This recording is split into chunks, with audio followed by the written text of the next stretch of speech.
Bueno, en esta tarde vamos a tocar dos temas. El primero va a ser sobre la infección respiratoria baja asociada a ventilación mecánica. Empecemos con la definición. Este tipo de enfermedad es una infección que afecta al parénquima pulmonar y es importante aclarar de que se va a dar después de 48 horas de que el paciente está conectado a un ventilador mecánico. Valga decir que ha iniciado el soporte oxigenatorio a nivel de una asistencia mecánica y que también va a presentar clínica de fiebre, leucocitosis, aumento de secreciones y deterioro en su gaseometría, ¿no?, que se va a ver reflejado en el AGA. Hay que recordar un poco la fisiopatología para entender por qué está pasando esto en el paciente. Recordemos que cuando un paciente sufre una intubación, está ingresando a su vía respiratoria, o sea, la tráquea, un instrumento extraño que obviamente va a alterar la fisiología normal del aparato respiratorio, que es evacuar todas las secreciones o lo extraño a través de las vellosidades que hay a nivel de la tráquea de manera natural. Entonces, ese mecanismo se va a paralizar por el instrumento que está a nivel de la tráquea y de por sí también se va a formar biopelículas o biofilms que nosotros conocemos por la presencia de ese cuerpo extraño del polieno, que es el componente del dispositivo que va a estar a nivel de la tráquea, ¿no? Todo eso va a producir de que haya mucha mayor secreción a nivel traqueal y por lo tanto va a generar también microaspiraciones en el paciente. Además de eso, hay que tener en consideración que un paciente que está en unidad de cuidados intensivos es un paciente que tiene una alteración en la inmunidad, tanto innata como adaptativa, y eso también va a favorecer a que se dé ese tipo de infecciones. Cuando hablamos de las infecciones asociadas a la atención en salud, tener el diagnóstico clínico inicial es básico, porque como vamos a ver más adelante, el tratamiento antibiótico tiene que ser temprano, dentro de las primeras 2 horas, porque eso va a repercutir en la mortalidad de estos pacientes. Entonces, se creó este score, que es el score de Clinical Pulmonary Infection, score que es el CPIS, para nosotros ayudar un poco en el diagnóstico del paciente, entre los cuales los parámetros que tenemos es la temperatura, los leucocitos, las secreciones, la oxitometría, ¿no?, a través del PAFI que lo obtenemos en el AGA, la radiografía, y esto inicialmente nos da una visión clínica del paciente si está sufriendo una neumonía asociada a ventilador. Y como nos damos cuenta, tiene puntaje. Generalmente lo que dice la literatura es que cuando tiene un puntaje mayor a 6, de 6 a más, nos da una alta probabilidad que el paciente tenga ese tipo de infección. Ahora en nuestros tiempos, que si bien es cierto, muchos usamos el CPIS para nosotros diagnosticar una neumonía asociada a ventilador, ahora en los últimos estudios multicéntricos que comparan el uso de este tipo de score, nos ha dado cuenta que la sensibilidad y especificidad de este score ha bajado demasiado, llegando a una sensibilidad de un 67% y una sensibilidad de un 72%.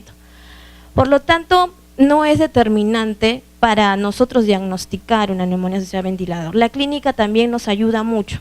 Por eso es importante recordar que es un paciente que está con este dispositivo más de 48 horas y que presenta el cuadro de aumento de secreción bronquial, leucocitosis, fiebre. Y además se le puede agregar una radiografía o una tomografía con un infiltrado nuevo o con aumento de infiltrados, ¿no? Además de esa clínica, de esa evaluación inicial, nos damos cuenta que el CPIS también tiene una evaluación a las 72 horas, que también tiene entre sus parámetros la radiografía de tórax y el aspirado traqueobronquial. Entonces, lo que podemos ver es que el CPIS, lo que sí se ha visto en la evidencia actual, es que para seguimiento del tratamiento sí es mucho más efectivo. Y eso también nos ayuda para poder valorar al paciente. Con referente a la clasificación y la etiología de la neumonía asociada a ventilador, lo clasificaban como una neumonía asociada a ventilador de manera temprana y de manera tardía, por el tiempo en el cual el paciente que estaba conectado a un ventilador mecánico presentaba clínica y por lo tanto lo definían como temprana cuando la aparición de clínica estaba dentro de los 4 días de haber iniciado la ventilación mecánica, y una neumonía asociada a ventilador tardía cuando presentaba esos síntomas a partir del 5.º día de estar conectado a una ventilación mecánica. ¿Por qué quisieron hacer esta clasificación? Porque se dieron cuenta de que al tener esta clasificación entre temprana y tardía, la presentación o la etiología de los gérmenes era distinta, y eso nos podría ayudar a nosotros tener una terapia empírica no tan agresiva, ¿no? Entonces, indican de que una neumonía asociada a ventilador temprana, generalmente podemos decir que el paciente puede estar infectado por microorganismos comunitarios como un Streptococcus pneumoniae o un Haemophilus influenzae o un Staphylococcus aureus meticilino sensible o Enterobacteriaceae. En cambio, cuando hablamos de una neumonía asociada a ventilador tardía, podemos ya pensar en microorganismos resistentes como por ejemplo pseudomonas, bacilos gram negativos, Acinetobacter, ¿no? Entonces, hay algunas tendencias que aún mantienen este tipo de clasificación, pero lo que dice actualmente la guía del ITSA, que es la Organización Americana de Enfermedades Infecciosas, y también algunas evaluaciones latinoamericanas, es que sí ha habido estudios en los cuales en neumonías tempranas también se ha podido aislar pseudomonas y también se ha podido aislar Acinetobacter. Entonces, frente a aquí estamos, ¿no? Lo que nos recomiendan en realidad, más que nosotros tener una clasificación de neumonía temprana o tardía, es valorar los factores de riesgo que puede tener mi paciente a tener microorganismos resistentes. ¿Y cuáles son los factores claves que yo tengo que evaluar para ver si mi paciente tiene un microorganismo resistente que lo está infectando? Uno es saber si ese paciente en los 90 días previos a mi evento, que es la neumonía, ha tenido alguna terapia antibiótica. Otro es ver si ha tenido 5 o más días hospitalizados antes de tener la asistencia mecánica por ventilación mecánica. Y también si el paciente ha tenido una terapia de reemplazo, una hemodiálisis previa a tener el evento de una neumonía asociada a ventilador. Entonces, en realidad lo que dicen las últimas guías y algunas revisiones actuales es que es importante, sobre todo, ver los factores de riesgo que debe de tener mi paciente para yo pensar en un germen multidrogo resistente, ¿no? Entonces, si tiene antibiótico terapia previa más de 90 días, es una posibilidad. Si ha estado hospitalizado previamente en otro ambiente del hospital y después se descompensó y pasó a UCI y lo tuvimos que meter a ventilación mecánica, es un factor de riesgo de que puede tener un microorganismo multiresistente, lo es, y que también haya desarrollado la necesidad de una terapia de reemplazo renal aguda antes de estar conectado a ventilador. Finalmente, a continuación vamos a ver el diagnóstico. El diagnóstico, como le digo, básicamente va a ser clínico, microbiológico y radiológico, ¿no? Que a la par se va a juntar para un médico poder determinar si en realidad mi paciente está sufriendo esa infección o no. Entonces, la clínica ya lo hemos conversado, ¿no? Es un paciente que tiene ventilación mecánica más de 48 horas y que empieza a hacer fiebre, leucocitosis en el hemograma y aumento de secreción bronquial verdosa, ¿no? Purulenta.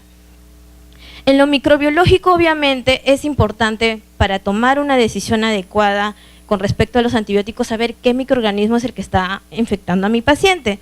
Entonces, para eso nosotros es importante tomar el cultivo de la secreción y también a la par se sugiere tomar hemocultivos. ¿Por qué? Porque, como vuelvo a decir, es un paciente que está muchas veces en un estado crítico muy intenso y por lo tanto en estado de estrés y su sistema inmunológico va a estar bajo. Entonces puede que esa infección que esté localizada inicialmente en el pulmón pueda llegar también a sangre y sea una manera también de poder yo captar al tipo de microorganismo y yo dar una terapia más indicada. Si bien es cierto que hay un hemocultivo positivo, una neumonía asociada a ventilador puede llegar solo hasta un 15%, igual motivan a que se debe de hacer este tipo de estudios también como una manera de poder tener un microorganismo aislado.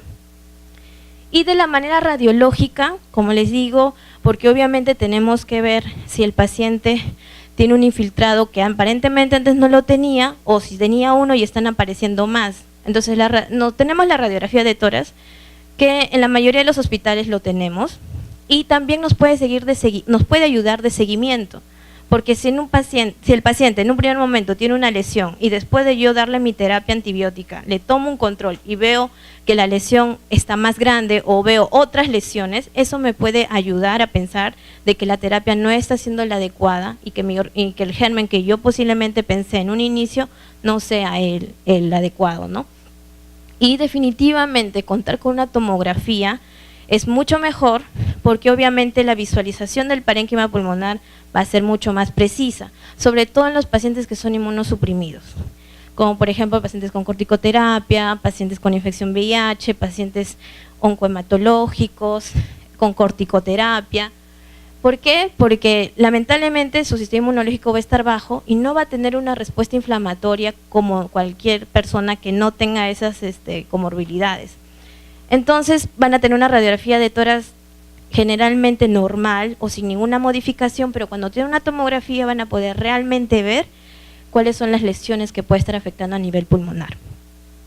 Entonces, cuando hablamos del diagnóstico microbiológico, nosotros obviamente si estamos pensando que es una infección a nivel pulmonar, tener una buena obtención de muestra, obviamente me va a facilitar tener un microorganismo adecuado o tener seguridad de que mi cultivo va a crecer un microorganismo. Entonces, nosotros sabemos de que los métodos, los cultivos de secreción pueden ser cuantitativos o semicuantitativos y los podemos obtener de varias maneras, ¿no? Generalmente de manera directa a través de una fibrobroncoscopía, ¿no? Haciendo un lavado bronquialveolar con un cepillado, que es el procedimiento adecuado, y de ahí obtener una muestra para yo cultivarlo, o hacerlo de una manera tal vez menos invasiva, como es un aspirado traqueal, ¿no? Que tal vez la mayoría de nosotros es más factible hacerlo en las unidades donde estamos.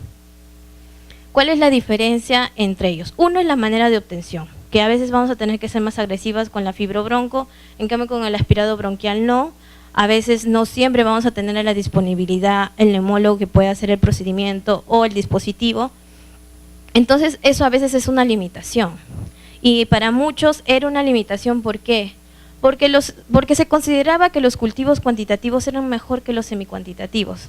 Y para yo tener un cultivo cuantitativo, yo necesariamente tenía que tener, los cultivos cuantitativos eran los cultivos que se hacían de la secreción de BAL o las de cepillo protegido, y que entonces me decían que eran las de mayor significancia. Entonces yo necesitaba hacer una fibrobroncoscopía a mi paciente.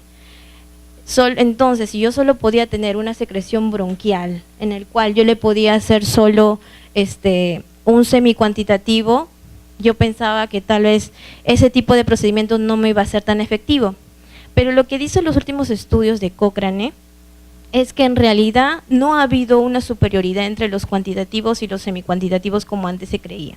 Entonces, por lo tanto, ahora tener un cultivo de secreción traqueal va a ser igual de efectivo o no va a ser inferior a yo tener un cultivo por fibrobronco. Entonces, si puedo hacer por fibrobronco, bueno, porque obviamente va a ser una lesión, obtener una secreción mucho más directa. Pero si tengo limitaciones en mi hospital o limitaciones en que me puedan hacer el procedimiento, hacer un cultivo de un aspirado traqueal me da también una buena evidencia para yo poder aislar un germen.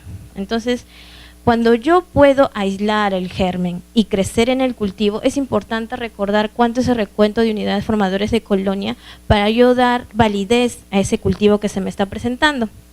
Entonces, se considera un recuento significativo cuando es 10 a la 3 unidades formadoras de colonia, cuando estamos hablando de un procedimiento por fibrobroncoscopía con cepillo protegido, 10 a la 4 unidades formadoras de colonia en un lavado bronquialveolar y también en un mini lab, y 10 a la 6 unidades formadoras de colonia en aspirado traqueal, ¿no? Que es lo que generalmente más hacemos. Con referente al tratamiento, hay que aclarar 3 cosas importantes. Uno, como le digo al inicio, es importante dar un tratamiento precoz, dentro de la hora o 2 horas de que mi paciente empiece a presentar la clínica y que yo tengo sospecha que él tiene una neumonía asociada a ventilador. ¿Por qué? Porque esto va a disminuir la mortalidad en un 22%, y es bastante. ¿Qué otra cosa más? Que si yo voy a iniciar un tratamiento antibiótico empírico, lo ideal es que yo lo empiece acorde a la epidemiología local. ¿Esto qué quiere decir? Que todo hospital debe tener su mapa microbiológico y saber cuáles son las bacterias más frecuentes por cada unidad. Y eso me ayudaría bastante para yo tener en mi mente con qué antibiótico según la frecuencia yo debería usar en mi paciente. Y obviamente, como le digo de un inicio, valorar si mi paciente tiene factores de riesgo para microorganismos resistentes, porque si lo tiene, obviamente mi terapia empírica posiblemente va a empezar con antibióticos de mayor espectro, ¿no? Esto es una tabla que sugiere qué antibióticos nosotros podíamos manejar en una neumonía tardía, ¿no? Porque obviamente si estamos pensando en una neumonía temprana, que son gérmenes comunitarios, yo podría dar betalactámicos básicos como penicilina o cefalosporina, ¿no? Porque recuerden que el estreptococo neumonía, por lo menos a nivel de nuestro país, a nivel pulmonar al menos, tiene una buena sensibilidad para penicilina y es mucho mejor que macrólidos, ¿no? Pero bueno, ese es otro punto. Hablando con lo que es cobertura de gram positivos, indican que si estamos pensando en un estafilococo aulometicilino resistente, lo ideal sería usar vancomicina o linezolid. Y eso también ha sido otro motivo de discusión, ¿no? ¿Cuál de los dos era mejor? ¿Vancomicina o linezolid? Porque obviamente por su misma forma farmacocinética de los antibióticos, se pensaba que el linezolid podía ser superior a vancomicina por ser más lipofílico. Pero en los estudios que se ha evidenciado refieren que no hay superioridad de linezolid frente a vancomicina, y lo que sí se ha podido ver son el aumento de las reacciones adversas de los pacientes por el linezolid, ¿no? Como son las trombocitopenias o las alteraciones hematológicas o gastrointestinales por este tipo de antibiótico. Entonces, en realidad, cualquiera de las dos opciones no refieren superioridad la una de la otra, ¿no? Cuando hablamos de cultivo de gram negativos, obviamente siempre si estamos pensando en un paciente que ya tiene más de 5 días en ventilación mecánica y que empieza a presentar una clínica de una dificultad respiratoria, aumento de leucocitosis, aumento de secreción bronquial, un deterioramiento importante en el AGA, y yo creo que es una neumonía asociada a ventilador, yo tengo que pensar primero en Pseudomonas, porque es un germen muy frecuente y que puede causar una mortalidad alta en mi paciente. Entonces, por eso recomiendan que si yo voy a iniciar una terapia antibiótica pensando en un gram negativo, tengo que cubrir sí o sí Pseudomonas. Y entre ellos las opciones me dan ceftazidima o piperacilina tazobactam, imipenem o cefepime, ¿no? Y si estoy pensando en gram negativos multiresistentes, ¿no? Como por ejemplo Klebsiella bleh o E. coli bleh, entonces ahí también ahí me dan unas opciones como por ejemplo colistina. Estos gram negativos multiresistentes son para los que son resistentes a carbapenems. Entonces ahí el tratamiento sería con colistina sola, o según lo que se puede ver en el antibiograma, también podemos hacer combinaciones con colistina, micacina o tigecyclina, ¿no? Cuando nosotros vemos infecciones por Acinetobacter, refieren que la efectividad con colistina sola es mucho mejor, pero cuando son otros microorganismos como E. coli como E. coli o Klebsiella, generalmente, o sea, si pensamos en una KPC o una metalobetalactamasa, la combinación es mucho más recomendada, ¿no? Colistina con amicacina, con fosfomicina o con tigecyclina, según lo que podamos obtener en el antibiograma también. Otro punto que es importante hablar es de la terapia inhalada, porque como estamos hablando, los antibióticos que hemos mencionado anteriormente se van de manera endovenosa, pero se plantea mucho dar una terapia local a nivel respiratorio. ¿Por qué? Uno es porque queremos evitar las reacciones adversas sistémicas que pueden presentar los medicamentos mencionados anteriormente, porque como es una terapia localizada, posiblemente el paciente no va a tener esas reacciones adversas. Refieren que también va a disminuir la resistencia bacteriana, y la toxicidad también podría ser mucho menor. En realidad lo que se ha visto es que sí pueden alcanzar algunos antibióticos, no todos, pueden llegar a una concentración local a nivel pulmonar que puede exceder de 25 a 100 veces más el MIC del patógeno, con mínima o nula toxicidad. Entonces, viendo eso, refieren que es una buena alternativa, y es una alternativa que lo han estado asumiendo en varios países, pero también siempre surge la duda qué tan efectivo puede ser. Los recientes metaanálisis, sin embargo, demuestran que los antibióticos inhalados en terapia primaria o adyuvante con antibiótico-terapia parenteral, o sea, endovenosa, no ha demostrado los beneficios que uno realmente esperaría, ¿no? Por lo tanto, refieren que aún se debe de seguir investigando este tipo de procedimientos, ¿no? Lo que sí se está usando es a nivel de traqueobronquitis y sí también se ve cierta efectividad. Entonces, ¿cuáles son los antibióticos que se usan a nivel de terapia inhalada? La colistina, los aminoglucósidos también, como la micacina y la vancomicina son algunos de esos medicamentos, bueno, antibióticos que lo usan de manera inhalada y que refieren cierta efectividad, ¿no? Aún un poco dudosa, pero mucho mayor se evidencia en traqueobronquitis. Aparte de eso, es importante recordar con respecto a la terapia inhalada, bueno, lo que mencioné, que solo son algunos antibióticos, que el efecto adverso es mucho menor, pero aún es controversial, la efectividad 100%, ¿no?, de ellas. Ahora, otra pregunta que es importante y que a veces también puede ser algo controversial es ¿cuánto es el tiempo de tratamiento que yo debo dar a una neumonía asociada a ventilador, ¿no?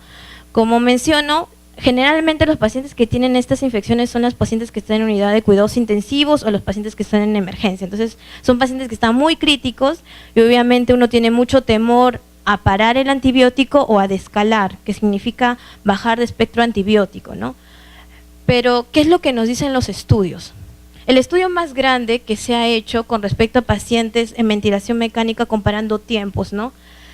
Que fue en el año 2005, compararon el tiempo de tratamiento entre 8 días versus 15 días y aquí lo que pueden ver en la diapositiva es una curva de supervivencia de Kaplan-Meier, en el cual si ustedes se dan cuenta, las dos líneas, la que es más regular es la de 15 días y la que es de puntitos es la de 8 días, se dan cuenta que están muy pegadas. ¿Eso qué quiere decir? Que no hay una diferencia entre ellos.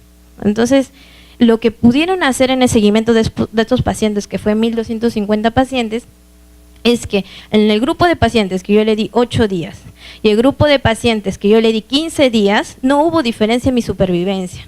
O sea, no hubo una mayor supervivencia en los que di 15 días frente a los que di 8 días. Y lo que sí pudieron darse cuenta es que habían infecciones recurrentes en las personas que tenían más tiempo de tratamiento.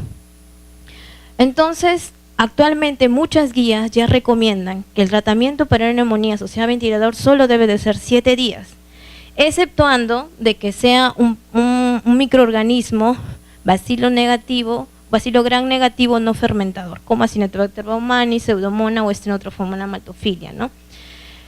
Refieren que si bien es cierto debe de ser 7 días, es importante evaluar la respuesta del paciente. O sea, ver la clínica, ver cómo va la leucocitosis, cómo va la secreción bronquial.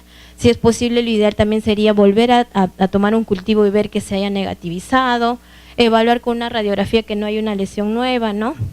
Entonces, hay que ver todos esos aspectos, ¿no? Pero generalmente se recomienda que solo sean 7 días, a menos que sean los microorganismos que ya mencioné anteriormente, ¿no? Que sí refieren que podríamos durar la terapia hasta 14 días, pero si no, con 7 días la efectividad no hace diferencia durar mucho más tiempo, ¿no?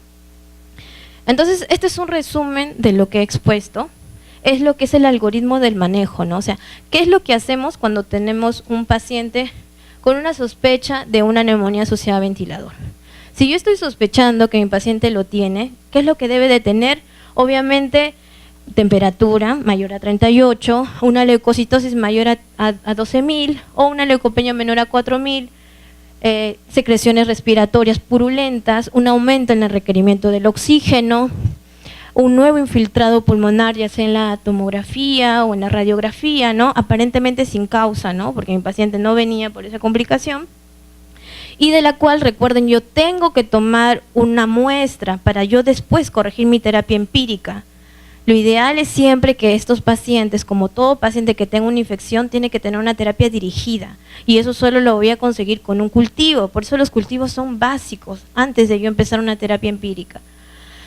Después de hacer una muestra respiratoria para cultivo, ya sea VAL o minival, ¿no? O un aspirado traqueal, dependiendo de la realidad de mi hospital, tengo que tomar también hemocultivos, como la mencioné anteriormente, porque es otra manera de yo poder captar el microorganismo. Y después iniciar tratamiento empírico antibiótico, que no debe de pasar dentro de las 2 horas, porque como hemos dicho, la repercusión en la mortalidad puede ser hasta un 22%, entonces no es bajo la repercusión que tiene controlar rápidamente este tipo de infección. Posteriormente, a yo dar un tratamiento empírico, tengo que reevaluar a mi paciente a las 72 horas. ¿Y cómo lo voy a reevaluar?